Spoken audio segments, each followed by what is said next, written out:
I think when we see this stuff that we're watching right here, we can't help but to think about Tienanmen Square and the massacre there. And it has sort of occurred to me that, and maybe the protests will continue to evolve, but it started out with sort of hundreds of thousands of people taking to the streets peacefully.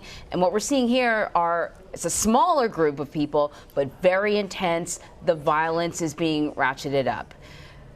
I presume the Chinese government is painfully aware of the lasting impact and impression that the Tiananmen Square massacre had. Yeah. They don't want another one, right? Or maybe they want to tamp down on the protests more. I think we can very hopefully say that the Chinese Communist Party does not want another massacre, and they don't want to be the international pariahs that they were in the early 90s following the massacre. There's some very big differences between the situations. Beijing was far more isolated, even in '89 before the protests. It was far poorer.